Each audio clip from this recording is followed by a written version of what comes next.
कधी चाळीतली एक साधी संध्याकाळही आयुष्यभर लक्षात राहते, कारण ते फक्त क्षण नसतात, ती भावना असते. संध्याकाळ हळूहळू उतरत होती. चाळीच्या लांबच लांब गॅलरीतून हलकीशी हवा फिरत होती आणि त्या हवेबरोबरच ओलसर मातीचा मंद सुगंधही येत होता. नुकताच पहिला पाऊस पडून गेला होता. छपरावरून टपकणारे थेंब अजूनही एकसारख्या लयीत पडत होते. गॅलरीच्या लोखंडी रेलिंगला टेकून मी खाली अंगणात पाहत होतो. मुलं अजूनही पावसाच्या पाण्यात चपला न घालता धावत होती. त्यांच्या हसण्याचा आवाज वरपर्यंत येत होता. पण त्या सगळ्या गोंधळातही एक शांतता होती. जणू सगळं काही जागेवर स्थिर होतं. मागून हळूच रेडिओचा आवाज येऊ लागला. कुणीतरी घरात रेडिओ लावला होता. जुनं गाणं, थोडं खडबडीत पण गोड. त्या गाण्याबरोबरच पावसाचा आवाज मिसळून एक वेगळीच लय तयार झाली होती. त्या लयीमध्ये वेळ थांबला आहे असं वाटत होतं. गॅलरीतल्या प्रत्येक घराची दारं अर्धी उघडी होती. आतून मंद प्रकाश बाहेर पडत होता. कुठे चहाचा वास, कुठे कांदा भजीचा सुगंध. सगळं वातावरण उबदार झालं होतं. एखाद्या घरातून हसण्याचा आवाज तर दुसऱ्या घरातून टीव्हीचा मंद गोंगाट. थोड्या वेळाने एका घरातून टीव्हीचा आवाज जरा मोठा झाला. कदाचित सिरियल सुरू झाली असावी. सगळेजण आपापल्या घरात शांतपणे बसून पाहत असतील. त्या काळात टीव्ही म्हणजे सगळ्यांसाठी एकत्र येण्याचं कारण होतं. कुणाच्या घरात टीव्ही असेल तर शेजारी पाजारीही तिथे जमत. मी गॅलरीतून पुढे चालत गेलो. एका कोपऱ्यात एक लहानशी प्लास्टिकची खुर्ची ठेवली होती.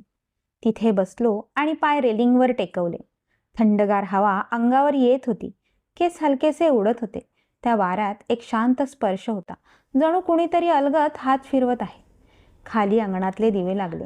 पाण्यात त्यांच्या प्रकाशाचे हलकेसे प्रतिबिंब दिसत होते. पाण्यावर पडणाऱ्या थेंबामुळे ते प्रतिबिंब हलकेच हलत होतं. त्या हालचालीत एक वेगळी जादू होती. रेडिओवरचं गाणं बदललं. आता आवाज थोडा अधिक मृदू झाला.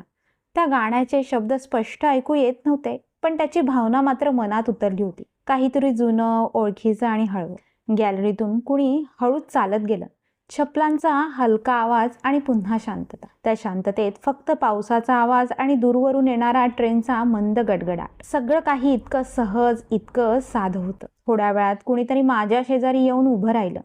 काही बोलणं नव्हतं, फक्त दोघंही रेलिंगला टेकून खाली पाहत होतो. त्या क्षणात शब्दांची गरज नव्हती.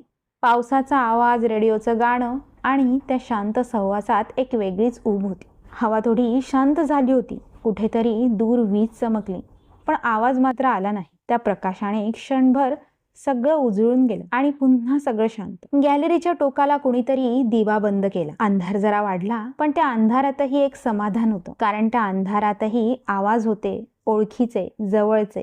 रेडिओ आता थोडा हळू झाला होता. कदाचित कुणीतरी आवाज कमी केला असेल, पण तरीही तो पार्श्वभूमीत ऐकू येत होता. जणू तोच या सगळ्या क्षणांचा साथीदार होता. मी डोळे हलकेच मिटले. वाऱ्याचा स्पर्श, पावसाची लय आणि दूरवरचा टीव्हीचा मंद आवाज, सगळं एकत्र मिसळून एक शांत चित्र तयार झालं. त्या चित्रात कुठलाही गोंधळ नव्हता, कुठलाही ताण नव्हता, फक्त निवांतपणा. डोळे उघडले तेव्हा पाऊस थोडा कमी झाला. थेंब अजूनही पडत होते, पण आता ते अधिक सौम्य झाले होते. गॅलरीतले दिवे अजूनही चालू होते.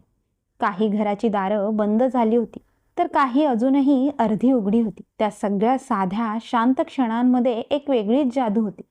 मोबाईल नव्हते, घाई नव्हती, फक्त वेळ होता. आणि तो वेळ जगण्याची एक संधी होती.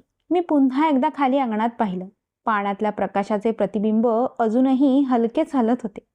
त्या हालचालीकडे पाहताना मनात एकच भावना होती, शांत, उबदार आणि कायमची राहणारी. तर मित्रांनो, त्या काळात काही खास नव्हतं, पण कदाचित सगळंच खास होतं. तर आता तुम्हाला हा व्हिडिओ कसा वाटला बरं, मला कमेंट करून नक्की कळवा. आणि असेच छान छान व्हिडिओ पाहण्यासाठी आपल्या चॅनलला लाईक, शेअर आणि सबस्क्राईब करायला मात्र विसरू नका. तोपर्यंत धन्यवाद.